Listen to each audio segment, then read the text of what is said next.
আকাশবাণী কলকাতা স্থানীয় সংবাদ পড়ছি সুদীপ বসু। বাংলাদেশের সন্দেহে ভিন রাজ্যে আটক পশ্চিমবঙ্গের শ্রমিকদের সম্বন্ধে তথ্য সংগ্রহ শুরু করেছে রাজ্য সরকার।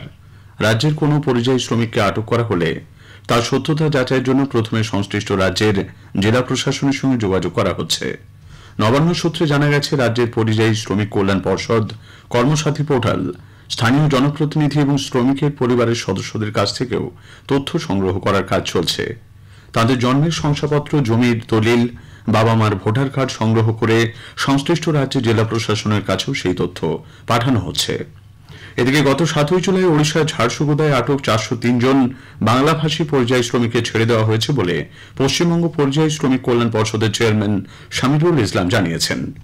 বাংলাভাষী পরিযায়ী শ্রমিকদের উপর নির্যাতন এবং হেনস্থার অভিযোগ তুলে প্রদেশ কংগ্রেস গতকাল কলকাতায় বিক্ষোভ কর্মসূচি পালন করেছে। চাকরি ফেরানো সহ একগুচ্ছ দাবিতে আগামীকাল নবান্ন অভিযানের ডাক দিয়েছেন চাকরিহারা শিক্ষক, শিক্ষিকা, শিক্ষাকর্মীরা। তাদের একাধিক সংগঠন এই কর্মসূচিতে সামিল হবে বলে জানিয়েছে। আইনি পথে যোগ্যদের চাকরি ফেরানো, 22 লক্ষ ওয়েমার শিটের মিরর ইমেজ প্রকাশ, অযোগ্যদের বরখাস্তের দাবিতে নবান্ন অভিযানের ডাক দেওয়া হয়েছে। হাওড়া স্টেশন এবং হাওড়া ময়দান থেকে মিছিল করে নবান্নের দিকে যাওয়ার কথা তাদের। এই কর্মসূচির জন্য ইতিমধ্যে কড়া নিরাপত্তার ব্যবস্থা করা হচ্ছে। এছাড়াও 21, 22 ও 23 জুলাই দিল্লিতে আন্দোলনের ডাক দিয়েছে এই সংগঠন। দিল্লির যন্তর মন্তরে ধর্ণা কর্মসূচি ছাড়াও পোস্টার, লিফলেটের মাধ্যমে নিজেদের অবস্থানের কথা তুলে ধরবেন চাকরি হারানো শিক্ষক, শিক্ষিকারা। কেন্দ্রীয় শিক্ষামন্ত্রক আইআইএম জোকার ঘটনায় ওই প্রতিষ্ঠানের অধিকর্তার কাছে রিপোর্ট চেয়ে পাঠিয়েছে। শিক্ষা প্রতিমন্ত্রী ডক্টর সুকান্ত মজুমদার গতকাল বলেছেন, আইন শৃঙ্খলা রাজ্যের বিষয়, তাই পুলিশকে উপযুক্ত ব্যবস্থা নিতে বলা হয়েছে। রাজ্য সরকারের হাতে ল অ্যান্ড অর্ডার আছে, আমরা বলেছি পুলিশকে উপযুক্ত ব্যবস্থা নিতে। যা ব্যবস্থা নেওয়া পুলিশ নেয়। কেন্দ্রীয় সরকারের প্রতিষ্ঠান হতে পারে, সমস্ত কর্মচারী কাদের মাধ্যমে রিক্রুট হয়, কোন লোকসভা, কন্ট্রাক্ট কে পায়, ওখানে বিল্ডিং তৈরির সব তৃণমূলের নেতারা পায়, তৃণমূলের লোকেরা পায়। আমি ডাইরেক্টরের সাথে কথা বলছি, ডাইরেক্টরকে বলেছি রিপোর্ট তৈরি করে আমাকে দেওয়ার জন্য। অফিসিয়ালি পদ্ধতিতে এগোনো হবে। Law and order, it is a law and order matter. আগে জানানো হয়েছে যে আইআইএম জোকাতে তরুণীকে যৌন নির্যাতনের অভিযোগে ধৃত মূল অভিযুক্ত পরমানন্দ তোপওয়াকারের 19 জুলাই পর্যন্ত পুলিশ হেফাজত হয়েছে। বীরভূমের সাঁইথিয়া শ্রীনিধিপুরে তৃণমূল কংগ্রেসের অঞ্চল সভাপতি পীযূষ ঘোষকে গুলি করে খুনের অভিযোগ উঠেছে দুষ্কৃতীদের বিরুদ্ধে। গতরাতে একটি ফোন পেয়ে পীযূষবাবু বাইক নিয়ে বাড়ি থেকে বেরিয়ে যান। ভোরের দিকে বাড়ি থেকে বেশ কিছুটা দূরে তাঁর দেহ উদ্ধার হয়। মাথায় গুলির ক্ষত রয়েছে। বিরাট পুলিশ বাহিনী এলাকায় পৌঁছয়। পীযূষ ঘোষকে প্রায়ই খুনের হুমকি দেওয়া হতো বলে পরিবার সূত্রে জানা গেছে। এই ঘটনায় এ পর্যন্ত 3 জনকে আটক করেছে পুলিশ।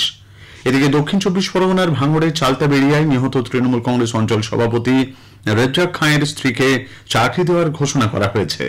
গতকাল ক্যানিং পূর্বে তৃণমূল কংগ্রেস বিধায়ক শওকত মোল্লা নিহতের বাড়িতে যান। সেখানেই চাকরির কথা ঘোষণা করেন তিনি। এই ঘটনায় এখনো পর্যন্ত কাউকে গ্রেপ্তার করতে পারেনি পুলিশ। তবে 2 জন প্রত্যক্ষদর্শীকে ডেকে সম্ভাব্য দুষ্কৃতীদের স্কেচ বানানো হয়েছে। মৌসুমী অক্ষরেখা সক্রিয় থাকায় রাজ্যের প্রায় সব জেলাতেই আগামী কয়েকদিন বিক্ষিপ্তভাবে বৃষ্টির সম্ভাবনা রয়েছে। তবে কোথাও কোথাও স্থানীয়ভাবে বজ্রবিদ্যুৎ সহ ভারী বৃষ্টি হতে পারে বলে আবহাওয়া দপ্তরের পূর্বাঞ্চলীয় প্রধান ডক্টর সোমনাথ দত্ত জানিয়েছেন। মনসুন ট্রাপ আমাদের রাজ্যের কোনটাই দিয়ে পাস করছে, তার ফলে বৃষ্টিপাতের সম্ভাবনা নেই। তবে যেহেতু মনসুন ট্রাপ রয়েছে এবং মনসুন ফ্লোটা রয়েছে, সেই জন্য আমরা উত্তরবঙ্গ এবং দক্ষিণবঙ্গ 2 জায়গাতেই, সব কটা জেলাতেই প্রতিদিন হালকা এবং মাঝারি বৃষ্টিপাত পাবই। কোনো কোনো দিন কিছু কিছু জেলায় বিক্ষিপ্তভাবে ভারী বর্ষা। আগাম অবহিত না করে ডিবিসি ফের জল ছেড়েছে বলে রাজ্য সরকার অভিযোগ করেছে।